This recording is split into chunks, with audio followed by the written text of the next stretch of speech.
Hello, everybody, and welcome back to a brand new episode of the Hey Corner Crew podcast. I am your host, JJ Lang.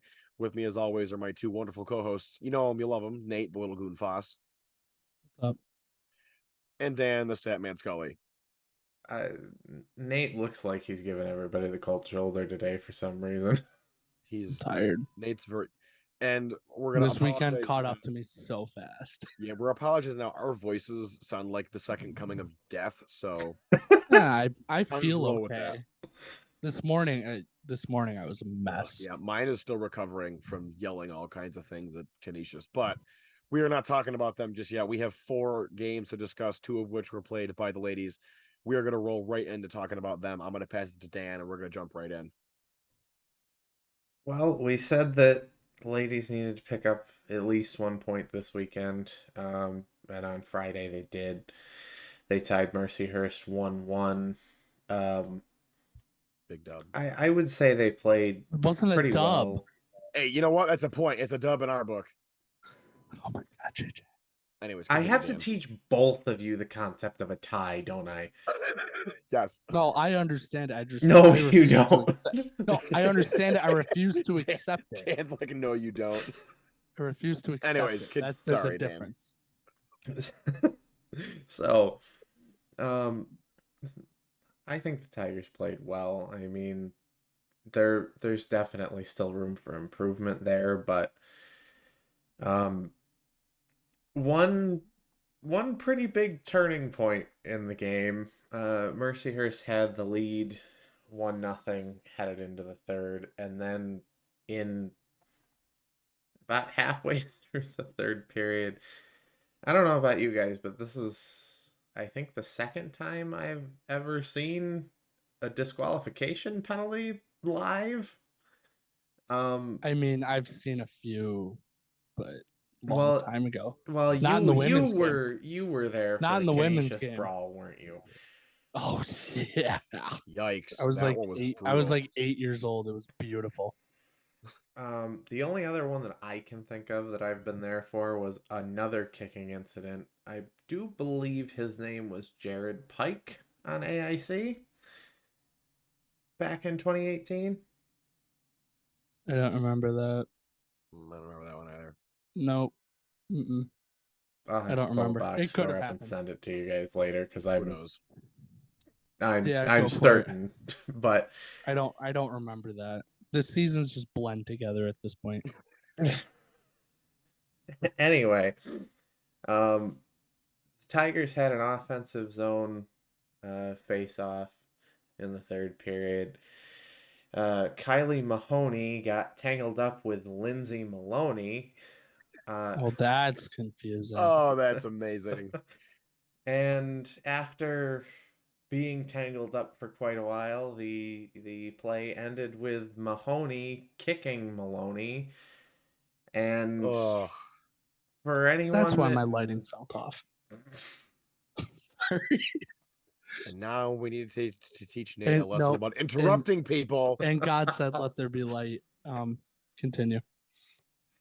Mahoney kicked Maloney. That's where we're at. And I don't think I need to tell anybody listening to this podcast this, but in case you were wondering, it's extremely dangerous to kick people with knife shoes on your feet. Knife shoes. Knife shoes. And the prescribed penalty for said infringement is disqualification, which is essentially the college equivalent of a match penalty. So the Tigers Basically told her to F off.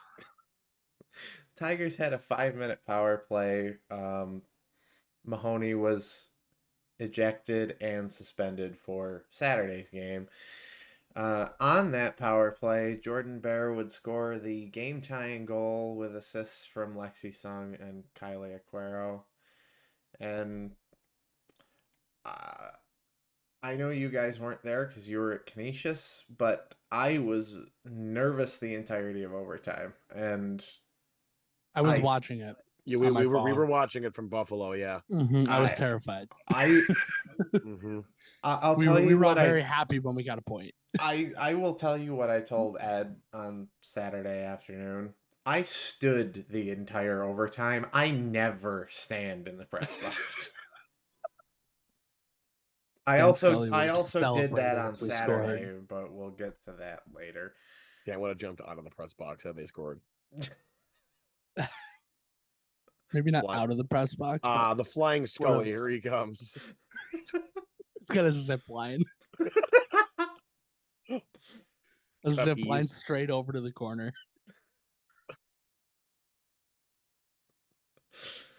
I guess we have another GoFundMe. Wait, I can picture it too. Nate, did you just thumbs up? Nope. No. Did it randomly.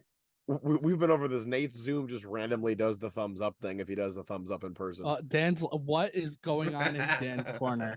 Oh, good Lord. We're already off the rails. We're not even 5 minutes in. Does that surprise any of us? No, not at all. No, it shouldn't surprise anybody listening. Anyways. Did you mention that those were the only penalty? That was the only penalty of the game. Yeah, 15 penalty minutes in the game, and it was all on one play. One player. Yeah. Well, one player and one play. Yeah, but there were 86 in the men's game on one play. So no, 98 in the one on Friday, if that's what you're talking. Well, that was total for the game. Oh, that was different. It was 86 for the one play. We'll get to that later. Yeah. That's going to be fun. I'm reading through that the entire thing, by the way. So stay tuned. Yeah, and stay tuned for me complaining about misapplication of the rules. Oh boy. I'll stay quiet for that one. Unfortunately, on Saturday, the women were shut out. I think there was a bit of a momentum shift in the wrong direction off of the first goal. I mean, it's one of those plays that if Steve Dangle did dang it's for college hockey, it would be on there. Just a tipped dump in at the blue line, just it takes a funny bounce over Sarah's pad instead of she had shifted to play the puck and it hit the ice and bounced the opposite way into the net. And off of a goal like that, I think it's hard to get in the right mental place to come back from that. It also didn't help. Mercyhurst scored another one before the first period was over. Scored another one towards the end of the second, and that was that. No scoring in the third. Only 2 penalties in Saturday's game, one on each team, both minors this time. How many saves did Sarah have? Sarah had 37 on Saturday and 38 on Friday. I mean, Sarah being Sarah. I felt extra bad for Sarah on Saturday, mostly because it was also her birthday. Yeah. And I would have loved to see them get a win on her birthday and just give her some goal support, but unfortunately that just didn't happen. I mean, we know it wasn't for a lack of chances either. No, they had a lot of good shots. We had some chances, just that Mercyhurst goaltender is something else. Go your way. And she's really good. And the problem of being stuck in our own zone for an extended period of time, for the most part, is done. It's just sometimes you get better chances than the other team. Sometimes you don't. Right. And sometimes you have a puck that's not even meant to be directed on net that goes in the back of the net. Hey, Coach Powers from Arizona State, that's puck luck. Yeah. Not whatever you thought was puck luck, you bum. But that point they gained Friday was freaking massive. Huge. Massive going into this upcoming weekend. Yep. We've only got 2 more weekends of play in the CHA, and we're far from out of it. There's a couple races. This is going to be an important weekend. Why don't we? Big weekend all across the board because Syracuse. Oh, yeah. I know. We're Yeah. gonna get to it in a second. Syracuse and Mercer play each other. They're playing for the home ice Yeah. in the semis. Why don't we go into So- that? Let's go into what the scores were on the league for the CHA and looking ahead, and then we'll talk about our matchups in the standings. So Lindenwood was idle. And the only Which was good. The only other series we had in the league was Penn State traveling to Tennessee to face Syracuse. I feel bad for them. Yeah. Not a good weekend for Syracuse. Low scoring football game. Nittany Lions win 7-0 on Friday. Which it would not be if they actually played each other in football. No. The zero might be right. The 7 won't be there. Hey. It might be a 7 followed by another number. Wait, get out of here. You're not a Penn State fan. Quit jumping on my back. And Penn State would not only finish the sweep, but would sew up the regular season championship for the CHA with a 4-1 win on Saturday. That came courtesy of a little help from the Tigers getting the tie on Friday night, stealing a point from Mercyhurst. And you know what? Honestly, good for Penn State. They played exceptionally all year. Yeah, I think we all knew coming in that they were going to be the best team. Oh, yeah. There was no doubt. It was them or Mercyhurst, and Penn State Syracuse had lost too much. Mm-hmm. I mean, DeSmet is still playing amazing. She just, a lot like Sarah, she doesn't have the goal support coming in front of her this year like she did doesn't last have that. year. Exactly. Well, isn't Syracuse is losing a good amount this year too, aren't they? They might have a hit next year. Bellefontaine's definitely gone. I know that for sure. Mm-hmm. I mean, we can get to that when we I was going to say the I women's probably season. shouldn't. Yeah. But... Anyways, so looking ahead. Mercyhurst travels to Tennessee to play Syracuse Friday at 6. You didn't acknowledge it the first time, so I had to say it again. Could I just walk away? No. I love you, Dan. Keep going. And they'll finish that series at 3:00 on Saturday. Penn State will be the ones idle next weekend. And RIT will be flying out to Lindenwood. And being that those are the two teams fighting for your final playoff spot in the CHA, it's a big series. So let's take a look at the standings real quick before we talk about that series. So Penn State, like we mentioned, has wrapped up the number 1 seed in CHA. They have 25 points on the year. They will sit atop. Nobody will get above them. Mercyhurst now sits second with 16 points. Syracuse is third with 13. Lindenwood is fourth with 6. And RIT is now fifth with 4 after their tie with Mercyhurst gaining them an extra point. So it is pretty much a guarantee for me to say this at this point. This is the most important series we will have all year. Yeah. No ifs, ands, or buts. This is, we looked at it back in November. Yep. When, unfortunately, we couldn't beat them at our place. We circled it in a big fat Sharpie and said, you need to win these games. Yep. And I think we put ourselves in a good spot. We're only 2 points back. Don't get me wrong, they're a good hockey team in Lindenwood, but they've shown they can compete with anybody. Like they've had it's not like they're getting blown out in every game. They beat us. They lost a 1-goal game to Penn State in October. Lost a 1-goal game at Tennessee. They beat us again. I'm done mentioning it now. They took Mercyhurst to overtime and only lost by 1 in both games against them. Anything can happen in this league. Mm-hmm. It's been proven time and again. Look at last year. One funny bounce and RIT's playing for an NCAA tournament berth against Mercyhurst in March or February or whenever that was. Yeah. That was. I mean, that would have been. at this point, I still think about it all the time. a win. Here's the only thing though. If you win, you tie them and you tie them points wise. You have to win again. You have to sweep them, unfortunately, because the tiebreaker goes to Mercyhurst. Not Mercyhurst, to Lindenwood if you tie them. You have to come out of here tied. Yep. You have to, or ahead. You cannot come out of this weekend behind them.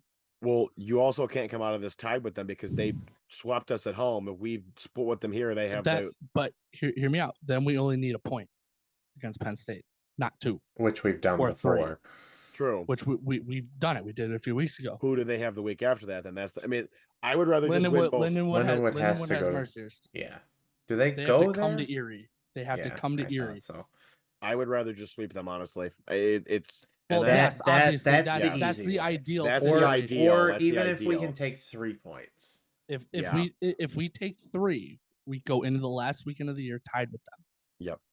And then you just gotta hope you tie with Penn State or beat them or something like that. We can. We've done it. Yeah. I don't know what it is about Penn State and RIT. Just because we've tied them 3 times in the last 2 years. Yeah. Something like that. Some crazy stat like that. Like those games are always hard fought. Because I mean, I know we said nothing about they might not rest, but you might get their backup goalie on Saturday. Mm-hmm. Yeah. You might you already had the regular season locked up.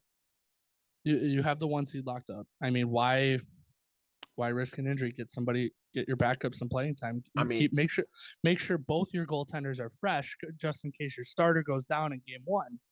That way, your backup hasn't been sitting on the bench for a month. Yeah. I mean, that's how I look at it. I mean, it's going to be really interesting.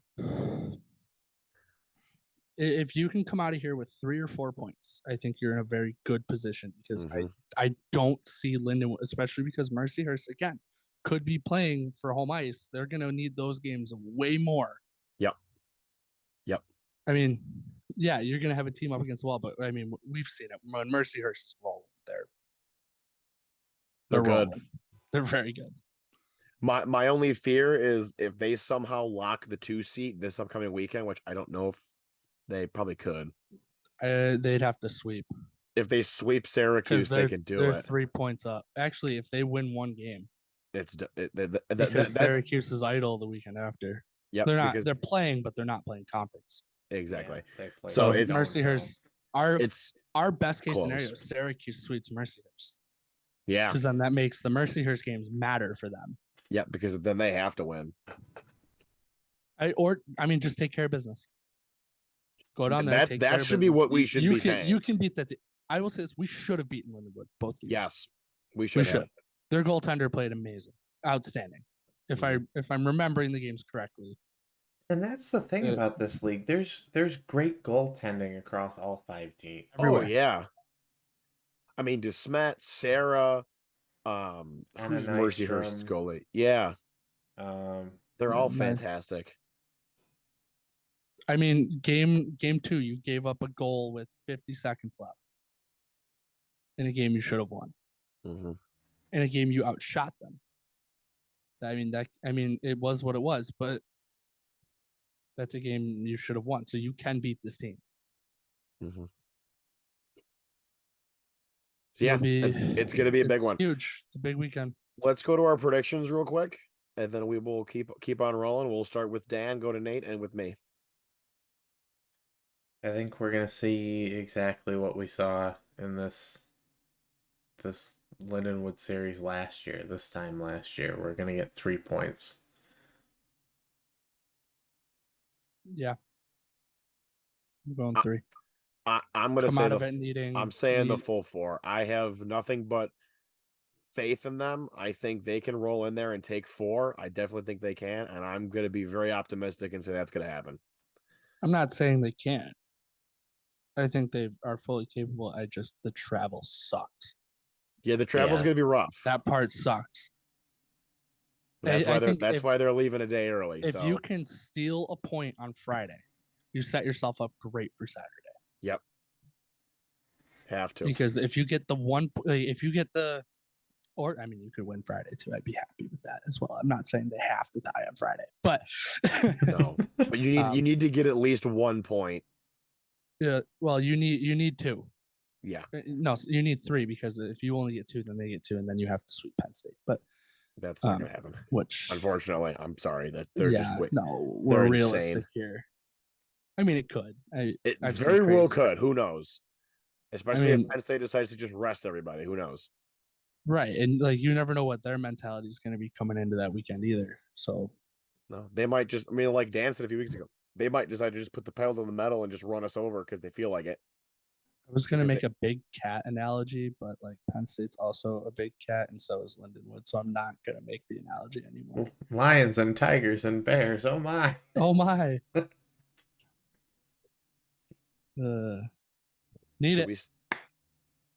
Need 3 points. Yes, we do. And we will be watching for sure, especially Friday, since there won't be a men's game for us to watch. That everybody should be glued to Discord watching the stream when that game is on. Well, and the women's game's early enough on Saturday where you can watch all before you leave. We can watch them both. Yeah, for Niagara. We'll have a stream up in there. It's on Flow, so yeah. I'll be watching it at Clark Gym while I do basketball. Shooty hoop. Shooty squeaky ball. All right, so we are now going to switch gears to the men's side where we had a fairly, I'm going to say, interesting set of games that we had this past weekend on Friday and Saturday. Can I say something? Yes. This is what RIT and Canisius should be. Yep. It hasn't been like this in a while. It's been a couple years. So this brought a lot of like me and my dad back to what it was, and it was awesome. It was pretty awesome. Especially Friday. Which we're gonna start with Friday because that was obviously the first game and also the better game in my opinion, but we're gonna go right into that. Well, it was a better game because we won, but yes. So I will say this. I went into this game knowing we're not scoring 10 goals again. That was a fluke. Jacob Barchevsky is better than that. But I think Jacob would have just jumped off the roof of the Harbor Center if he had scored 10 again. Well, he wouldn't have to jump off the roof. He could just jump out the window because he's 7 floors up. That's a good point. Anyway, JJ's dying. Sorry, that was good. Go ahead. Did not start good for the Tigers at Harbor Center. Again, shocker. It's got to be the altitude up there, man, on floor 7. Sorry. I'm gonna keep making Harbor Center jokes. You mean TigerCenter jokes? How this guy still has eligibility left. Keaton Master Donato seems like he's been there forever. Scored both goals, decided to come over and say some words to us in the corner. That bit him in the ass later pretty hard. I may have used 40 seconds later. Yep. Yeah, Dad showed up.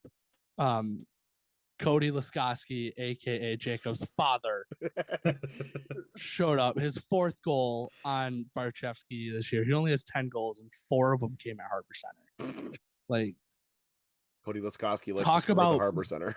Talk about owning somebody. Cody Laskowski owns Jacob Barchevsky. Yep. Great shot. Jacob stood no chance. I mean, he roofed it. It was beautiful.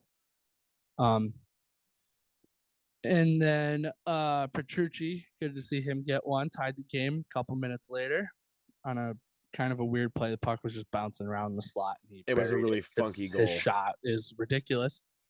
Fluky is the word we use here. Yes. JJ. A lot. And I meant to say it when we were talking about the women's game because that first goal Sarah gave up was fluky. Anyway, and then we got to the third. Mm-hmm. So let me start by saying this. What happened was a hockey play. It happens all the time. The puck bounced up in the air off a shot from Jacques.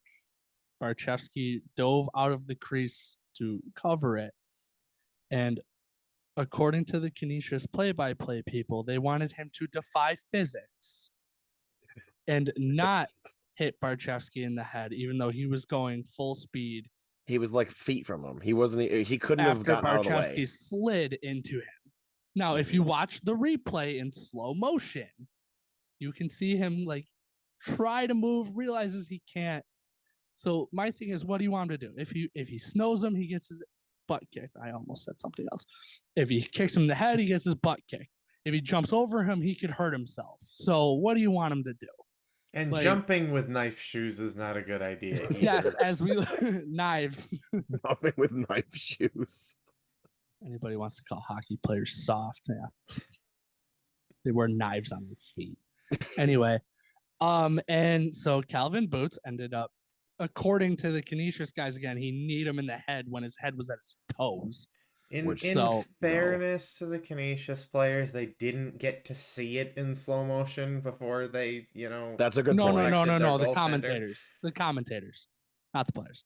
And then all four Canisius guys, as we all expected, jumped on Calvin Boots. So there was and like then he proceeded to start beating the hell out of people in the corner. This was a fight. Like, I love hockey fights. This man. wasn't like pushing and shoving. These were punches being thrown. It was beautiful. There was right hooks and left hooks getting whiffed all over the place. It was awesome. So this all happened at 6:23 of the third period. I just want to run down the list here. Wait, time out. Can we also add what happened like 30 seconds before this, when the other official was we had four officials start the game. We had two officials, two linesmen. Yes. One of the officials broke his ankle like 40 seconds before this. So there was one official and two linesmen on the ice, and then this fight breaks out. So now you have less people out there to break it up. I feel bad for Hallman. I mean, he really no. Well, I felt bad for him on Friday. O'Brien too, because he broke his ankle. No. Yeah, I feel bad for him. He got hurt. That was really sad when he went down. And I think what Hallman did was good. He went to the booth and looked at it, which was smart because he didn't have another set of eyes. I think the way they handled this was great. I said they should have just given everybody 2 minutes for roughing and drop the puck. But when there's punches thrown, you can't really do that. No. So Calvin Boots got he got the original 2 minutes for roughing. So that's what gave Canisius the power play. They called the kick to the head roughing, which is fair. He also got a 5 minute for excessive roughness. Dan, we'll get to you in a minute, and a 10-minute misconduct. Adam Jeffrey got a 5 minutes for face masking and a 10-minute in a game misconduct. And an automatic first down. Yes. Gianfranco Casero got 4 minutes for roughing. Philippe Jacques got 2 minutes for roughing. He should have scored on this play, and none of this would have happened. Aiden Hansen-Bukata, 2 minutes for roughing. And on to Canisius, David Melaragni got 2 minutes for roughing. Alton McDermott, 2 minutes for roughing. I'm still going. There's 16 penalties on this play. JD Pogue, 2 minutes for roughing. Or no, just the 5 minute for excessive roughness and a game misconduct. Marcus Boguslavsky got a game misconduct and also a 2 minute for roughing. And I think that's all of them. Yeah, that's all of them. So this was also right in front of us. Which was I think that's what made it even better. I thought Barchevsky was gonna get up and go get in it. I thought for a second he was too. That wouldn't have been good because then that's Tommy's guy. So he's got to get down the ice and grab him. And Jacob Barchevsky is a much larger dude than Tommy Scarfoni. So for reference, that wouldn't have ended well. So for reference, people understand how big Tommy is. Obviously, we had the t-shirts. Thank you to Aaron for designing them. They're great. Tommy did buy one. He's a medium. So like he is not a big dude. He is smaller than all three of us. He is not a giant hulking guy. Though he just looks bigger and all the crap gear out of all three of us at once. Oh yeah, no, he's a we'd freak. Be dead. I would let him kill you both and then just walk away and give up. Ouch. I don't have to outrun him. I have to outrun you guys. I'm not defending you if somebody throws punches at you at Niagara now. Yeah, that's not gonna happen. Anyways, So, and then Ryan Nicholson, you beautiful human being. With 8 seconds left. His first of the season, an absolute cannon from the blue line, found its way in. If you watch the video, you can see JJ and I just basically run into each other because we're jumping. I don't think I hit Kate in the head, but I might have. You came close. You came very close. If I did, I apologize. I was not controlling myself. And at the end of the game, after the final buzzer went, Carter Wilkie, you beauty, just looked at one of the Canisius guys and went, bye-bye. Also got a 10-minute, and he got a 10-minute misconduct for that. That didn't carry over to anything, so what was even the point? Because it was at the end of the game, so I don't know why. Like, what was even the point? Fun. That was an instant classic.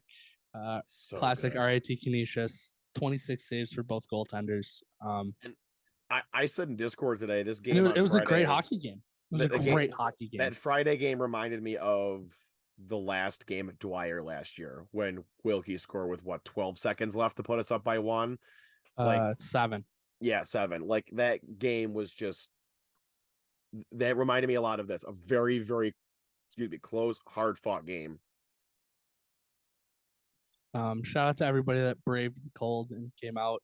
It was a good time. It was a good time. Per usual. I love road games in college hockey. I also love the fact that Canisius held their skate with the team afterwards, and half the crew was out there skating with them. I wasn't gonna bring it up. It was funny. That was really funny. You can't not bring that up. It's hilarious. Yeah. All right. Saturday. Did anybody else notice that they gave the rookie referee a rookie lap when they came out for the start of the game? That. I was obviously like, because there was no. I saw him come flying out, and I'm like, they're not following him. He's getting the rookie lap. My dream one day is for a referee to just eat it on their rookie lap. I don't want them to get hurt. I say, like, fall. I just want them to eat. Oh my God. There was one homecoming game where they rolled a carpet out for a ceremonial puck drop and didn't tell anybody. One of the referees had to jump over the carpet. That's amazing. That was funny. Anyway, Saturday got off to a hot start. Calvin Boots, the guy that started all the drama the night before, with an absolute snipe into the top corner. Thanks Jacob for coming. Great start. And then it kind of Canisius tied it up a minute and a half or 2.5 minutes later, and you could kind of feel the momentum starting to go their way. I don't know. All right. So when was the whole shebang? Okay, it was in the second period. Okay, so I'm not there yet. JD Pogue, the other one who was involved in this, got the goal, and I'm sitting there like, oh, okay. All the offenders from last night. Yes. So they're back to playing hockey. Thank you. And Kobe getting one there. It was good to see. Glad he got it. One hell of a feed from Evan Miller. Too. Oh, it was. So it did. If you didn't watch the highlights, go watch it. The low angle of that pass. It was the opposite corner from us, and Miller passing it towards us. And there's like maybe this much room for him to feed that puck, and it was an absolute perfect pass to Kobe. Who, I mean, he's not going to miss that from there. He's too good of a player to miss that. Kobe's wide open back door. That had his name written all over it. And yeah, that was pretty much it for us. The rest of the game was not fun. David Melragni tied it there in the second, but before all that fun stuff, there was another fight. Yep. Nobody got tossed. Just no majors this time. No majors. It was all roughings except for a slash. One slash on Marcus Boguslavsky, which is what started it. And that guy was just So I think if I remember correctly, he like slashed Tommy. Yeah, he was kind of poking and slashing at Tommy. Mm-hmm. Which is fair. We expected it. I'm sure Tommy expected it. And he had to know it was coming. Had to get at it. I'm not going to go through these ones. It's not as fun if they're all just 2 minutes for roughing at the 5-minute mark. I will say, everybody in the box except for Boguslavsky got double minors for roughing, and Yeah. he also got a double minor for roughing, but he had the slash on top of it. Yeah. And Yeah. I will. Tanner Andrews' brother Hunter served that slashing penalty. I will also say that when the fight started breaking out, I kind of looked down the ice real quick and I just saw Tommy glancing at the bench. And I'm like, is this man like asking for permission to go down and start throwing hands? Like, what is he doing Well, looking no, at the bench like that? this was in the second. This No, was down in front of when us. the big fight broke out, he was looking over at the bench like, hey, yo, can I go? Yes, I know. The big fight was in the second. He was right there. Mm-hmm. Oh, no. Are you talking? Am I thinking of a different fight? You're talking about Friday. Yes, no, you're right. Friday. You're Sorry. thinking about Friday. Sorry, there's too much extracurricular UFC Too many stuff fights happening this weekend. Too many fights. Is that a bad thing though? I don't like to see it. It's mainly I don't want guys to get hurt. Like obviously in the moment we're all passionate, we're all That's fired true. up. Like I love it, but I just don't want to see guys get hurt. I mean, for guys that aren't getting paid, you don't want to see guys get hurt. So, story of the game: Canisius went 2 for 5 on the power play. Dan has his rule book. Yep, Dan has the rule book ready. Dan's just waiting. You know, it had to come out at some point this season, right? Hang on. Let me finish. The goal that called off was crap. Yep. I'm not going to get too much into it. Everybody agreed on Discord. We don't need to get it. I'm waiting. I want to hear Dan Scully's rant. So Tommy made 29 saves. Barchevsky made 27. We should have scored in the third period. We outshot them 10-4. Dan Scully, go. Yep. That was like the lightning round. Have fun, Dan. So, Canisius still sucks, by the way. Nate mentioned that 4 players were given majors in game misconducts for excessive roughness on Friday. You're probably not going to be able to read this because the quality is terrible, but I will read you Rule 53.2. Enlighten us, Dan. Excessive roughness. A player shall not commit an action not permitted by the rules that may cause or causes an injury to an opponent, to team personnel, or to a game official. Penalty. Disqualification. There is no provision under excessive roughness for 5 in a game. I don't have a problem with what Hallman did, but don't call it excessive roughness. Because that's not what it was. Now, hitting after the whistle, you could give a major in a game misconduct. Call it that. But don't call it excessive roughness. Throw the rule book. Throw the rule book. Throw the rule book. Throw it. Yes. Throw the rule book. That's what we did this weekend. We just threw it out. It didn't exist. Especially when we got out to overtime. Excuse me, jumping ahead. Oh, God. Jesus. Oh, God. We didn't even touch on that yet. No, by the way, we lost in overtime. If you I have a little thing to tell you about that when we get to that. Everyone's we're getting it now. Also, real quick, the blackout was actually great. The fact that we didn't have a Friday game to kind of advertise it. Shout out to everybody that wore black. It looked really good. Dan, continue on your rant, please. Thank you. On Saturday, I usually take the back of one of these line charts and use it as my sort of note sheet during the game. And to start here, you've got just basically goals and assists. And then I have a chart. Because I had to keep track of who was in the box during this fight. Also, you notice how 37's crossed out? That's because Hunter Andrew was serving that penalty. But the officials did not bother to tell the scorekeeper's bench that one of those penalties was being served by somebody else.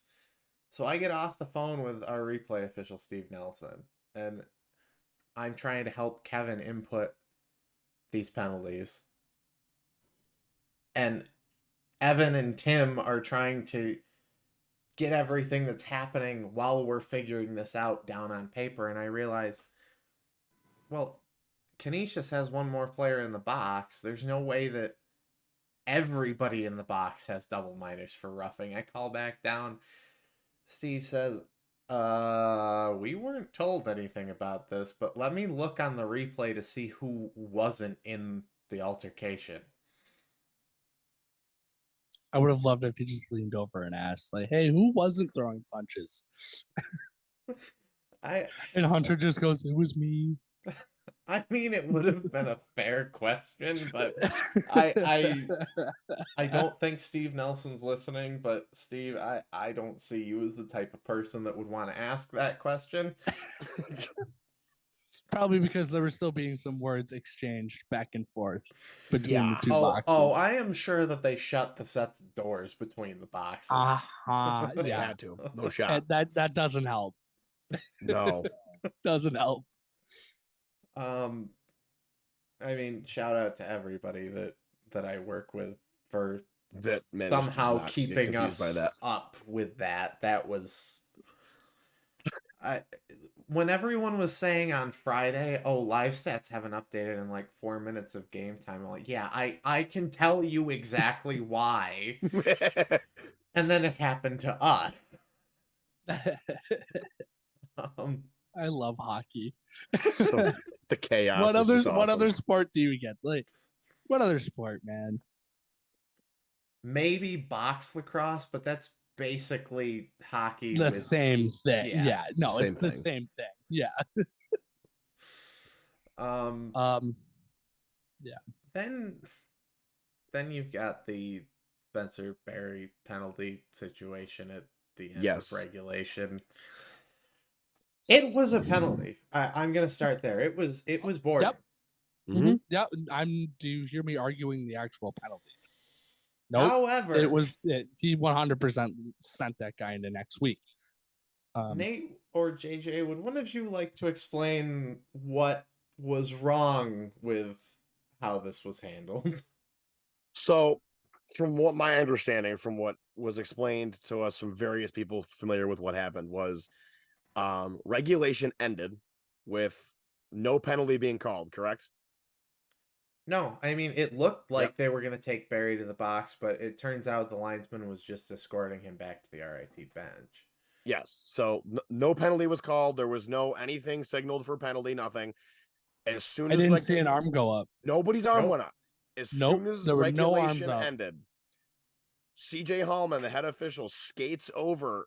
Was he called over, or did he just go over to the Canisius bench? He was probably called over, if I had to guess. We'll go with that. He was probably called over to the Canisius bench, had a conversation with the Canisius head coach, whatever his idiotic name is. Trevor Large. Yep. He then skates over to the officials' box, and they issue a 2-minute penalty for boarding to Spencer Berry after the penalty actually occurred. And they said that the penalty occurred at the 20-minute mark of which the it third did, period. Which is correct. But how did this penalty come about? If there was zero call on the ice, the only thing you can review is a major. Yep. You can only review it for a major. So how does a 2-minute boarding minor come out of a review? Because they did go look at it. How does a 2-minute boarding minor come out of getting called over by a coach and saying, go look? Like, it's very sketchy to me. We're not trying to say that it was this should have been deemed deemed a coach's challenge. Yes, she should have lost it. No, because it was boarding. It was a penalty. Spencer but it Berry wasn't a 5-minute. That's the thing. But yes, no. But if you're gonna review it and there is a penalty, you have to call it a 5. Or I mean, I guess you don't have to. But if it's not major worthy, they can't call it. I think you could have called it. With some of the stuff they've called this year, I think you could have called it a major. I don't know. And I'm going to say this real quick before Dan, because here's the thing: I don't trust Atlantic hockey to get anything right ever. No, because they haven't been to am I surprised? Yeah, am I surprised at this? No, but I am going to say this. So my dad was at the game watching, and he has been a registered official for I don't know how long, with like basketball, football, whatever. But when they went through, when he went through like officiating, like registration and whatnot, they had to be like proficient in all different kinds of sports so they could get plugged into wherever, no matter what happened. So he has to know hockey rules. what I've learned from my father after all these years, rule number 1 of officiating, you never go back and change a call. If you miss it, you miss it. That's the end of it. If you Which get I one can live with wrong, it. you get one wrong. You don't give it back to them later.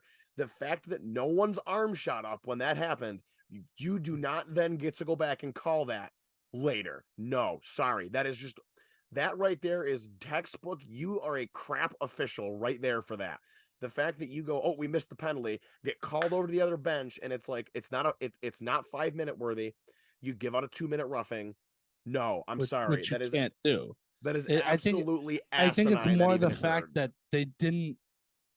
If they had gone in and looked at it and gave him a major, we're not having this conversation. 100% correct. We're not having this conversation. Even if Hallman and the other referee conferenced and decided to call a minor, we're not having this conversation. It's the because fact that is allowed. It's the fact that they called it after the Canisius conversation bench. with Large.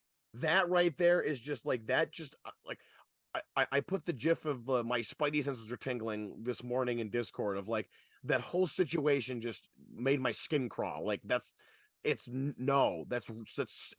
makes Atlantic's officials look so bad. The fact that you had a dude. It's not just this. Sorry, makes them look even worse than they already do. That they were called over and called a penalty after the fact that was technically not reviewable. Technically, because if they reviewed it and they called it a 5, all bets are off. Like there is no question whatsoever here that should be happen. But the fact that you go over, you get called over, you talk to the Canisius coach, and then you just issue a 2-minute minor because why the hell not? That is textbook bad officiating 101. You never go back and call a penalty after the fact. I don't care if it was right in the moment. If you missed it and you keep going, done. You can't go back and because CJ Hallman in this moment has lost all credibility as an official. I'm sorry. He has no credibility left as an official ever again. He'll be at Niagara on Thursday. Probably. Yep. Probably. Knowing our luck, that's we officially found the new Schubert. I think don't say that. He's getting there. He's not as that. And here's the thing. Other than that situation, I thought the officials were great this weekend. Yeah. I think they handled the fighting situation.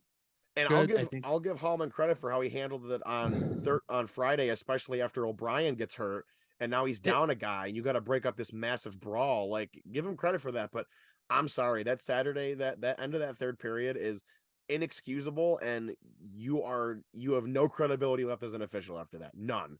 Spencer Berry can't take that penalty though. No, in the end, can't. End, this is on Spencer Berry. It's on Spencer Berry, yes. But at the same time, it's so like we can sit here and complain about the officials all we want. If Berry doesn't lay that hit, we don't have to kill a penalty. We don't have guys that are gassed. We don't take the second penalty, and then Canisius doesn't score on a power play. Yep.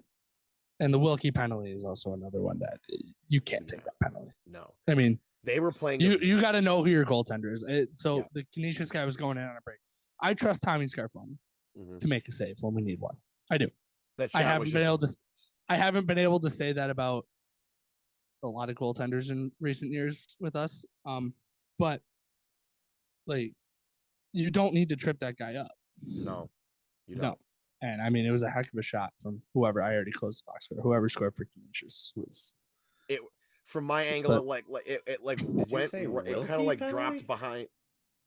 Whoever took the second penalty in overtime. Oh, that was JoJo. Yeah, that was Casero. Oh, I mean, because the shot even from where I was sitting, the shot pretty much almost grazed Tommy's shoulder, like went right over and dropped in. That was a great shot. It was a great shot. It was a thread the needle shot, like.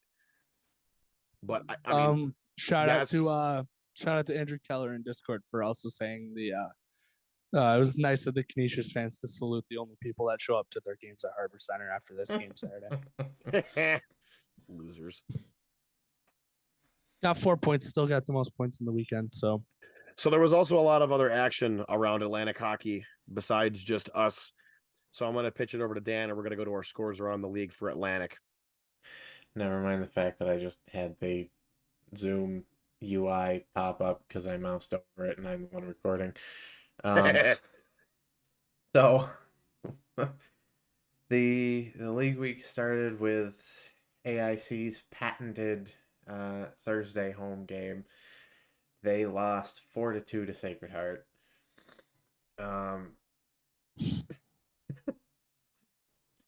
Nate does not like that result. No. That would be because sure. Sacred Heart's in second. On Friday. No, I just hate them. I just don't like them at all. You don't like AIC either. I don't like most teams in our league. That's fair. It's playoff history, man. It not necessarily AIC, but it's playoff history for everybody else.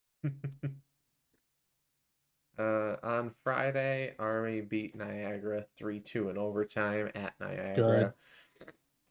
Holy Cross won 4-1 over Bentley, and Air Force was the only home team to win on Friday with a 4-3 overtime victory over Mercyhurst. Did you see that goal?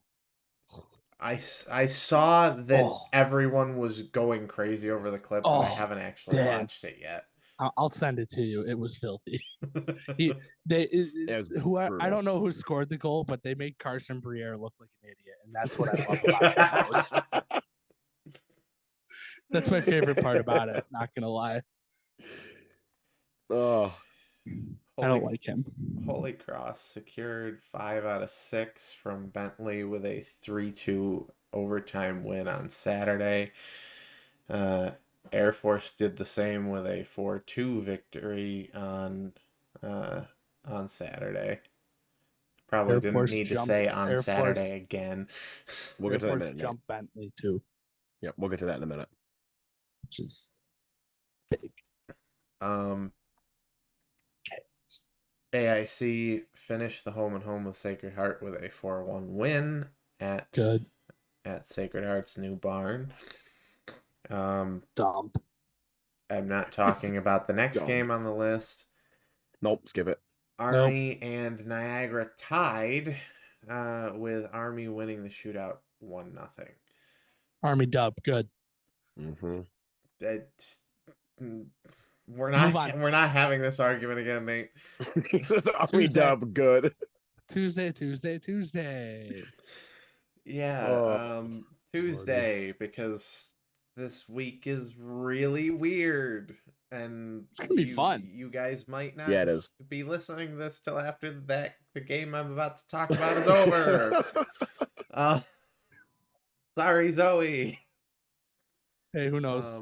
Sacred Heart will host Army in a Tuesday game at 7:00 because in the building that they now own and operate, which makes 0 sense at all. Listen, we're big Army fans this week. Who cares? Lord. Does AIC have a patent on Wednesday night games too?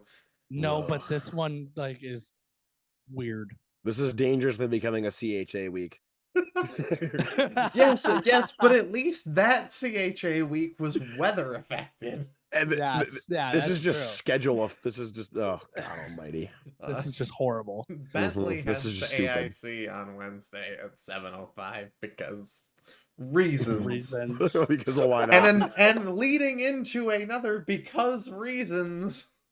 RIT will go to Niagara on Thursday at 7. Let me rant about this when we preview Niagara in a minute. I'm going in. Good. Buckle up.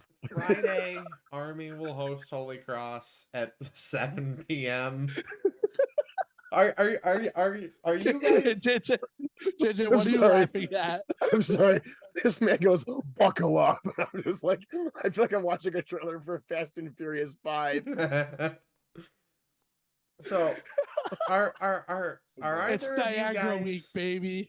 Are either of you guys looking at the league schedule right yes, now? Oh my God, what? Air Force and Sacred Heart tied 0-0? What?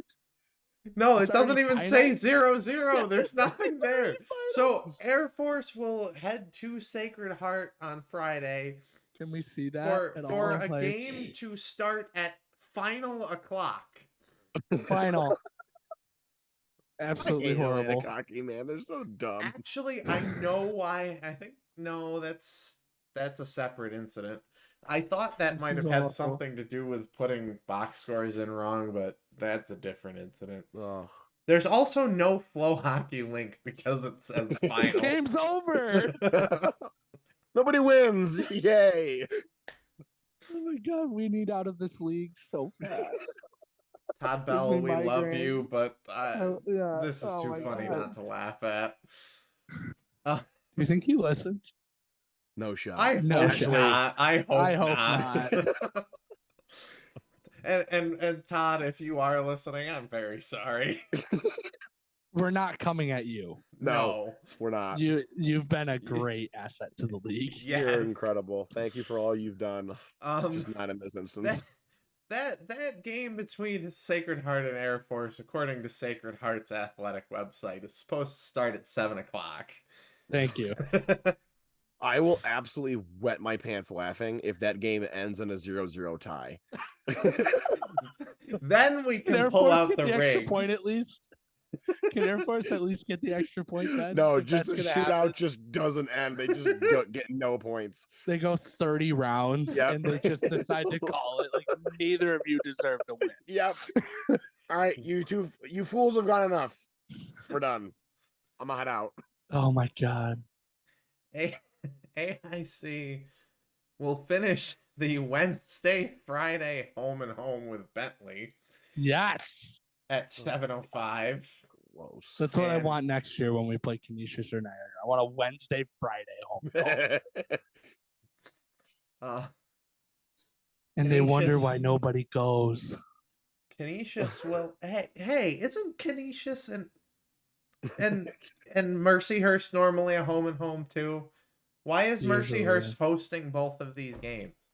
Who knows? Who cares? Because reasons. Yeah, that sounds about right. Mercyhurst Oh, you know will why? host You know why? Canisius. Because it's probably the only reason we play Niagara twice, because they might only play them twice. Yeah. And so it's the That rotation still to go doesn't to make any Mercy. sense. Make it a home and home. Yeah, just take away the one of the home guaranteed home games that the team is promised. Yeah, let's just do that, Dan. Are you Anyways. complaining to me about how I would want to schedule the league when you always because you complain would- about how the you would league do is a- scheduled? You would do a much better job. Dan will Might do I a add Sunday that Monday series Mercyhurst? for Might everybody. I add Mercyhurst Niagara at the end of the year as a home and home? Why?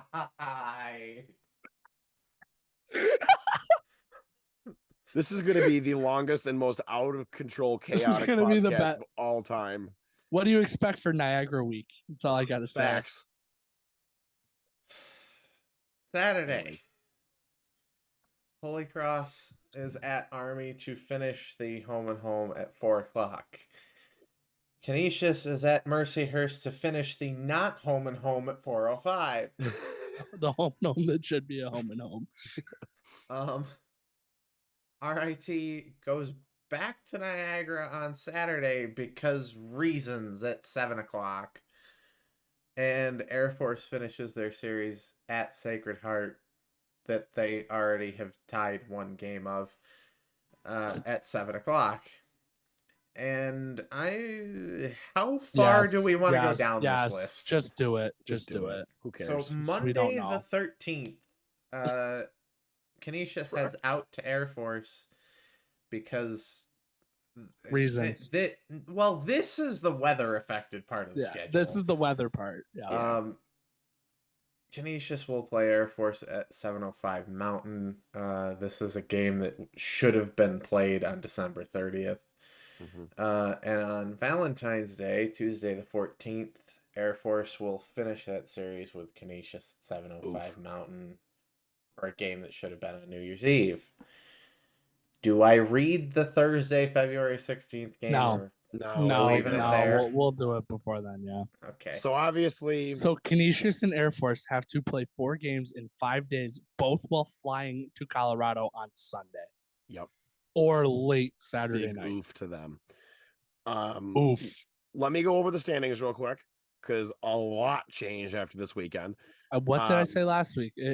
They're gonna change every weekend. Yep, it's gonna be The crazy. standings today will not be the standings next week. So now I'm gonna go through this real quick. So now in dead last, having dropped a rank. Sorry, Dan, other Dan in Discord that we all love. Forget your last name, but whatever. Oof.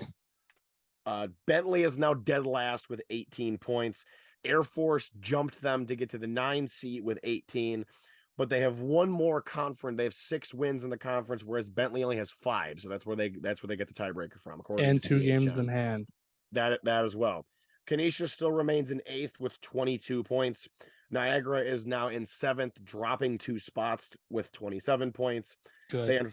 They unfortunately lose the tiebreaker with Army, who also has 27 points. Army has 8 wins in conference. Niagara has 7.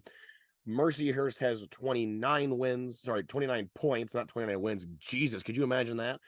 That'd almost be undefeated. Oh Yeah. my lord. Mercyhurst, yeah. Like Mercyhurst jumped up 2 seats from 7 to 5 and are now in 5th place with 29 conference points. Holy Cross is now in 4th with 29 as well. So there is now a tie for what is this? For 4th and 6th. This is wild. it's for I don't know how to. That's weird. 4th and 6th. Wild. Yep.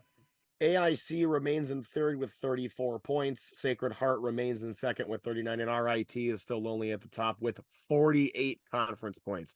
We are 9 points ahead of Sacred Heart, so they basically it's still way too close. It's still way too close, but at the same time, Sacred Heart For my liking. Sacred Heart they have to keep winning out. That's the problem. And Sacred Heart does have a game in hand on us right now. That's the They do. game that will be played Tomorrow. I closed the schedule because Yes. of course I did. Tuesday. JJ, today's Tuesday. Sunday. Oh, my bad. Play Tuesday. I'm thinking it's Monday. So obviously these games against Niagara are friggin' massive. It's not even funny. It's But Niagara, it's awesome. boys. Now, obviously we play Thursday, Saturday. It was originally supposed to be Friday, Saturday, but now it is not. It's because they're scared. So I'm going to just give a little bit of insight into last year. So we went on a Saturday. Yes. Thank you, Nate. Facts.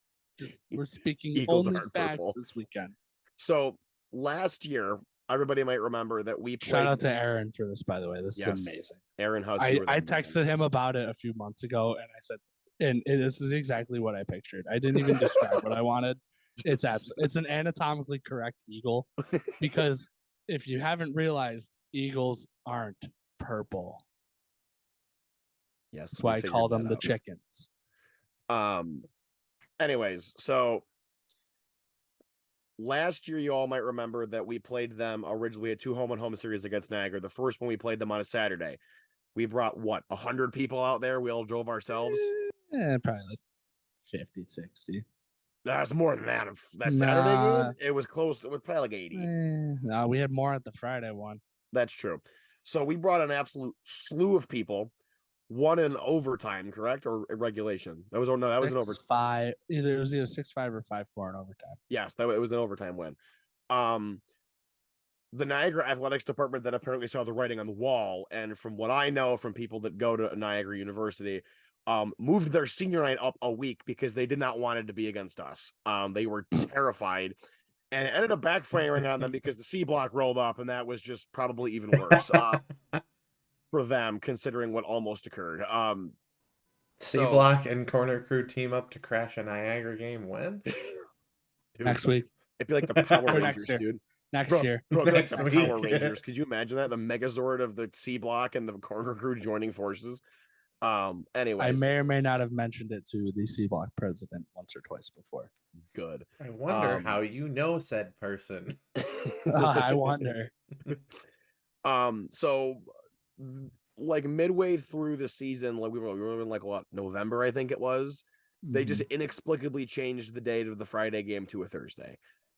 We are pretty much assuming that is because they do not want an absolute army of RIT students rocking up on Friday and Saturday and booing them out of their own house again. Because we had 120 on the Friday game afterwards, and thanks to Carter Wilkie, we made them all look like fools walking out of their own arena. So I don't. That's the only reason I can think of, is they don't want us pulling up, because we all know from the Niagara Athletics interview after the post-game interview where what was his name? I love that interview. When that is one of my favorite things. So yeah, they had a lot I'm of assuming fans. can you talk about their fans? They had a lot of fans. Yeah. he was like off guard, and he made the mistake of saying, yeah, they got a lot of fans, they're passionate, they travel well, and I wish our people would take some of their ideas and maybe we can be louder than them next time. Bro, you are at a home game and the away fans are louder than your people. What is wrong with you guys? It's a common problem. You don't say that publicly. It happens at Canisius, Holy Cross, Bentley. But at the same time, shall I keep Niagara's on a slide right now. Like, they've kind of been just slowly dipping back to where they belong in the bottom of the standings. Chad's still been elite though. He's still, I mean, he's just not getting the goal support. There is a very real possibility that Army after this weekend could end up in 4th, and Niagara could potentially end up in 8th. If Niagara sweeps. Yeah.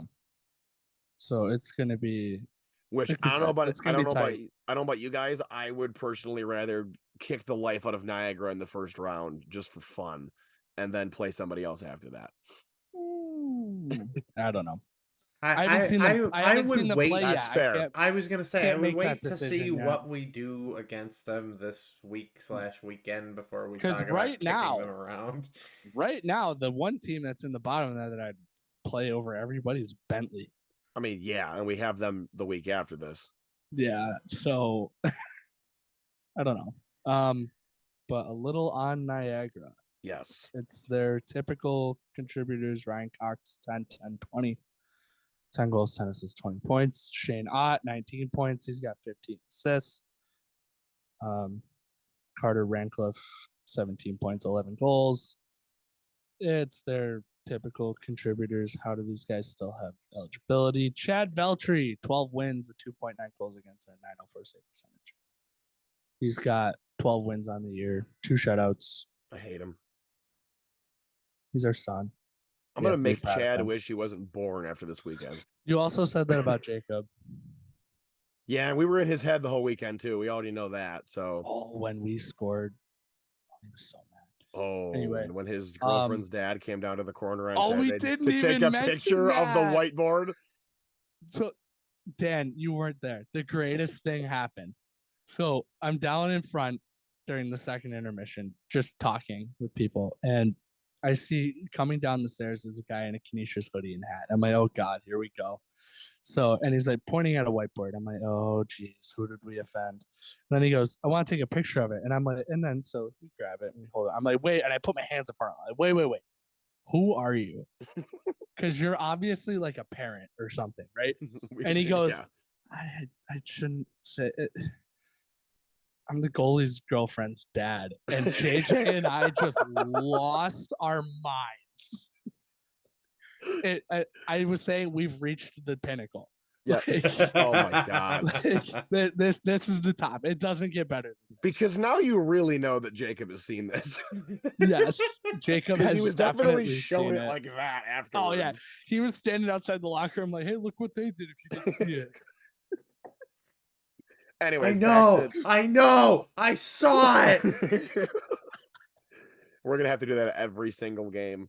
Anyways, so that was so great. Chad is the lovable doofus the not so lovable doofus from Niagara, whose picture makes me want to throw a chair out the window whenever I see it. So you can expect me to be extra hostile. Okay. That's a little bit. That's a little violent. I just say he has a very punchable face. That's more violent than what I'm saying. What JJ didn't say is he wants to throw the chair out the window at Chad's face. No, I wouldn't hit him with it. It'd be like close where he gets scared by it and he's like, oh, these guys are back. I want to meet Chad. No. I really do. Honestly, I would also. I'd be like, nice to meet you, dude. We made your life miserable for 4 years. Like, dude, my exact words would be, we love playing you, man. And it's not because, and I don't want to say that in a bad way. Like, he's a good goaltender. No. He's just fun to pick on. Exactly. He's easy to pick on too. Anyways, So The this is video gonna- of me and Aaron will be circulating at some point this week. which, by the way, if people don't know, that video That still gets likes. every now and then that video gets like 1 or 2 likes. That video has over 5,000, actually might be 6,000 now, 6,000 likes, something close to it. I'm looking. Keep talking. It's got a lot. So this game has a lot riding on it. If we sweep Niagara, we could potentially put some gas between us and Sacred Heart. Can we clinch the 1 seed this weekend? I don't think we've clinched at least the 3. We can clinch the 2nd seed with a win on Thursday and an AIC loss on Wednesday. Yes. But I don't know about the 1. I don't think we can clinch it this weekend. That might be we do that against Bentley. Whether we can or not. It playoff status doesn't go past. The only way I can think of is if we sweep and Sacred Heart gets swept, because then it would be a 15-point gap. And that's tough. Their game in hand is on Tuesday. So we're big Army fans that day. If they lose the next 3, I think we technically could if we sweep. We'd have to. But I mean, looking at the standings, Air Force is crawling their way out of the hole, slowly but surely. Shouldn't they be flying their way out of the hole? Well, they already crashed, so they're crawling their way out of the wreckage and getting to a new plane. JJ, this video has 128,000 views. It's got 9,000 shares. Oh, yes. And just so we know, Chad is tagged in that video, by the way. 992 people have saved it. This is amazing. We're evil. This might be the greatest thing I've ever Anyways, done back to hockey so Zoe doesn't kill us for running really long. Oh my God. She's already going to kill us. Yes. This is going to be such a long episode. We should probably get close to wrapping it up. Yeah. So Air Force is sort of crawling their way out. They're only 4 games behind Canisius. 4 points back, sorry. With 2 head-to-head, too. So they very realistically I told you, they're not out of it yet. Everybody wanted to dismiss them and say they're not making it. Dan, they're making it. I'm telling you. Too. All right, maybe I don't want to say they're making it, but it would be kind of funny if Air Force had to come out here 2 weekends in a row. Yeah. Honestly, I'm not gonna lie. I want to see that happen. That situation before. It was COVID. 2020. That was supposed to happen with COVID year. Oh, I want that so to they happen came so here and then they had to play Mercyhurst at home, and that's when the goalie got the misconduct. Had to sit in the box. That is still one of my favorite videos ever. Fantastic. And then they were in Rochester when they canceled the season. Yep. It's too depressing. We're done talking about it. Yes. I would love to have that happen where we play them and then it's immediately like, oh, yep, guess what? You're coming back to play. You're good. You're just staying here. Is it worth them even going home? Weekend. Like, no, that's what scares me is that they're going to have something to play for that weekend. And they're going to come out hungry. So, but we'll get there when we get there. We got 3 more weeks. Yeah, let's hope we've clinched the 1 by then. 4 more home games. I think buy you your mean tickets 6 if more you don't home have games. Well, yes, we're guaranteed home games. We're guaranteed at least 6. 2 more rental games. True. Yeah. Well, I'm talking about playoff games. Yeah. Yes, we're guaranteed. We are guaranteed at least 2 additional home games. Yep. So, I'm sure ticket information will be coming out soon for that as well. Yeah. So we don't know our opponent, now but that we it's know it's coming. Now that it's actually clinched, I'm sure they'll want to start selling and advertising tickets. So yeah. Be on the lookout. We'll make sure we talk about it. Let's do our predictions real quick, and then we'll start wrapping up. So I'll go to Dan, go to Nate, and then end with me.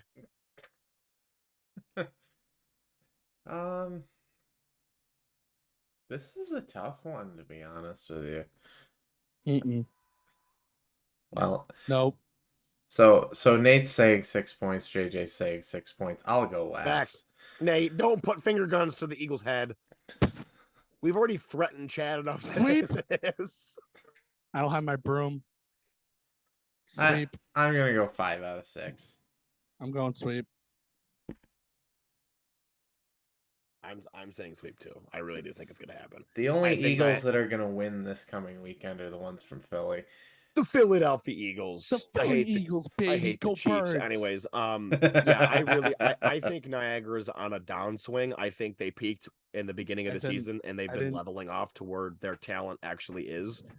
I don't expect to give Super Bowl predictions in this podcast, by the way. I think it's gonna happen. It's gonna happen before our next episode. Kind of. Oh, teaser. We'll get to that later. So yeah, I really don't think Niagara can stop us. I think we didn't play our best this past weekend. We definitely could have played better and scored more. Didn't play our best the weekend before either. Yeah, and I definitely think they're gonna be like, all right, enough is enough. Let's get back on track here, and I think that's what's gonna happen.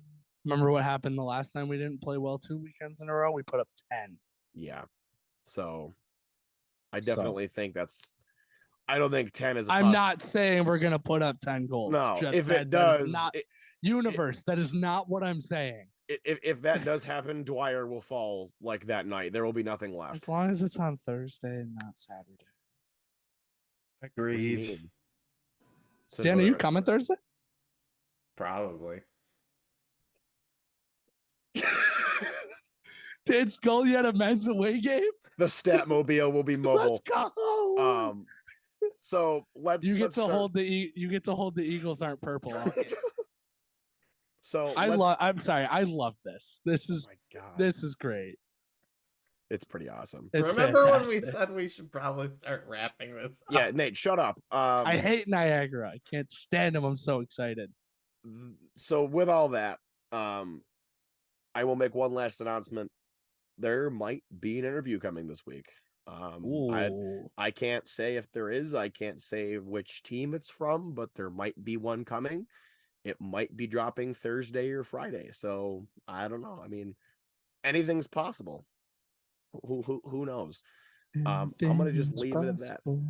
So that being said, if you were excited for the potential of a new interview, subscribe to the YouTube channel. Hit the notification bell so you are notified when new episodes do go live. Make sure to leave a comment. We love you. We love all the comments we get, especially Aaron's. That's a change in tone from last week. I just love his Discord thing was the Aaron's comments are stupid thing in Discord. That was good. Anyways, speaking of the Discord, the link for that is going to be in the description of this video and in everything else we possibly have. Join that. There is a lot of people in that, and you'll also be able to find the ride share for Niagara that by the time this comes out will already be up. So you'll be able to either find a ride or offer a ride to others for both Thursday and Saturday. Social media links will also be in the description. Facebook, Twitter, Instagram is still the big one right now. We're rolling. Ryan West, thank you for all of the absolutely incredible memes you give us because they are the funniest things since sliced bread. I don't find sliced bread that funny. That didn't make any sense. Anyway. That's stupid. Oh, it's so good. Anyways, that being said, we will see you all this weekend, hopefully on Thursday and Saturday at Niagara. Have a great night, everybody. Go Tigers. Niagara sucks. I've almost got all the penalties in from this weekend.